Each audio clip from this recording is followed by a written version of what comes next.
Let us together pray the seventh novena to Saint Ignatius of Loyola, and our theme for this novena shall be Venice and Vicenza, Contemplation in Action. In the name of the Father, and of the Son, and of the Holy Spirit. Amen. Introduction.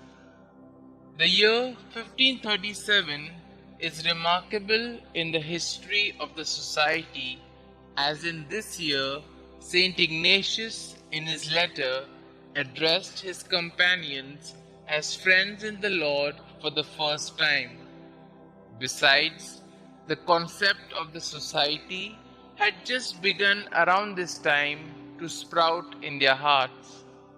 To further strengthen the bonds among them, Ignatius wished his friends to be contemplatives in action. Contemplation in action would mean to learn how to be, to learn how to see, and to learn how to love, just like our first fathers. The world we live in is a hurried world of schedules and rushing and cramming. There's almost too much to do and seldom any time to stop, relish, and to be. This is the world in which we are called to be, to see, and to love. Through the intercession of Saint Ignatius, may we be able to see all things new in Christ and find Christ in all things. During this novena, we shall pray for the grace, for the interior knowledge of so great a good received, in order that being entirely grateful, we may be able in all to love and serve the Divine Majesty. Opening prayer. God, our Father and Mother, you are omnipresent in light and darkness, joys and sorrow, in life and death.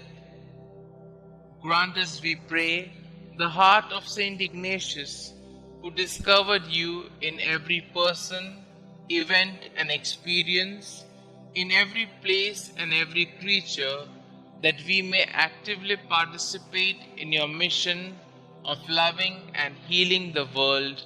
Amen. Let us listen to a reading from the autobiography of Saint Ignatius. In Venice, the pilgrim also endured another persecution, with many saying that his effigy had been burnt in Spain and in Paris. This business went so far that a trial was held and sentence was given in favor of the pilgrim. The 9 companions came to Venice at the beginning of 1535. There, they separated to serve in various hospices. After 2 or 3 months, all went to Rome to obtain the blessing for their journey to Jerusalem. Not being able to go to Jerusalem, they returned to Venice in the fashion they had gone, that is, on foot and begging, but divided into 3 groups, and in such a way that they were always of different nationalities. It fell to the pilgrim to go with Faber and Linus to Vicenza. There they found a certain house outside the city which had neither doors nor windows. 2 of them always went out to seek alms in the city twice a day, but they got so little that they could hardly maintain themselves. After the 40 days, Master John Kodur arrived, and the 4 together decided to begin to preach. The 4 went to different piazzas and began to preach on the same day at the same hour, first shouting loudly and summoning the people with their claps. Their preaching caused a great stir in the city, and many persons were moved with devotion, and they received in greater abundance the material goods they needed. Let us now pause for a few moments and reflect on what does it mean to be contemplative in action. Are we able to keep some time in order to analyze what we have done during the day?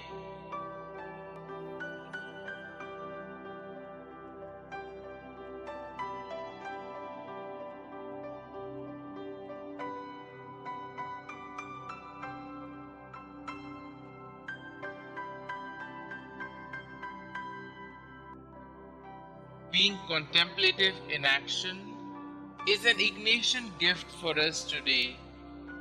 We are called to a life of prayer that leads us into actions, which expresses love and generosity in deeds. Being contemplatives, we pause every day in silence, reflect, be still, and be with God. Ignatian contemplation in action is nothing but how our prayer forms and transforms us and helps us discern how we are being invited to share the love of God that we have experienced with people out in the world. Who could be a better example than our Lord Himself, who paused, prayed, and acted? Being a contemplative in action calls us to be two profound, prophetic, and bold witnesses. Saint Ignatius and his companions' actions followed their prayer. They lived a life of the poor, served in hospices of Venice, and preached at Vicenza.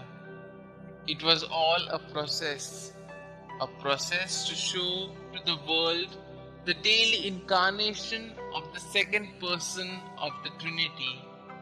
Today, we are called to be the same. We shall now put forth our petitions to the Lord.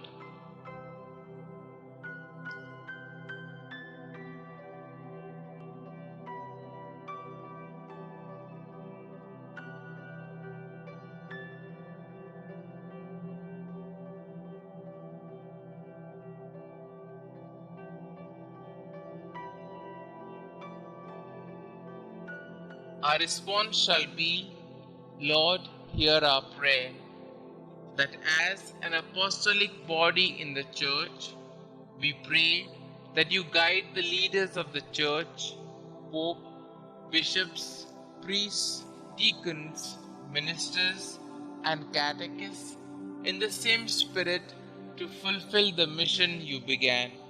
For this we pray, Lord, hear our prayer. Loving Holy Spirit, we thank you for confirming our vocation to the Society of Jesus.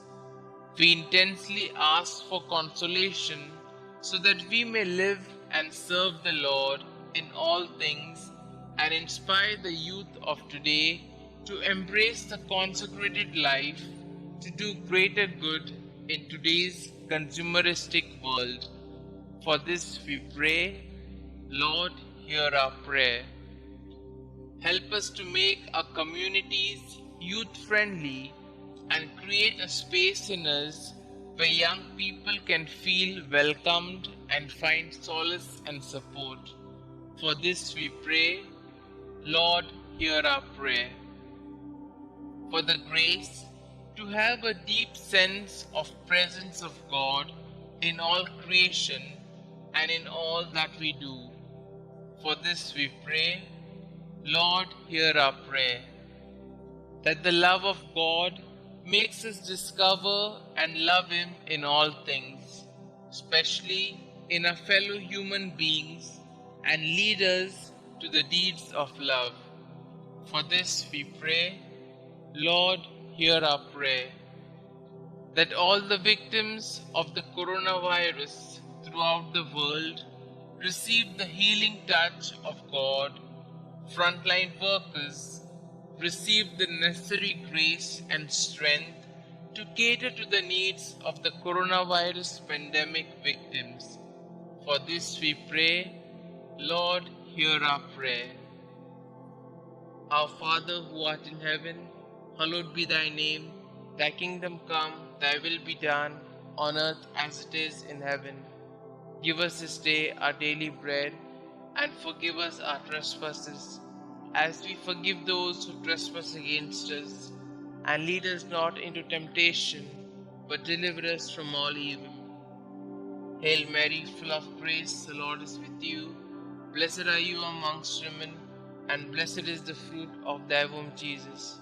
Holy Mary, Mother of God, pray for us sinners, now and at the hour of our death. Amen. Concluding prayer.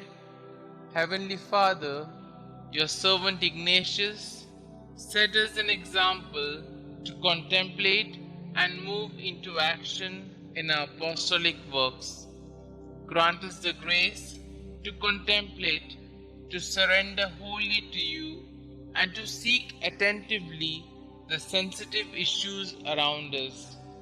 May we show our solidarity with the poor, hungry, sick, and the lonely with love that is a genuine response.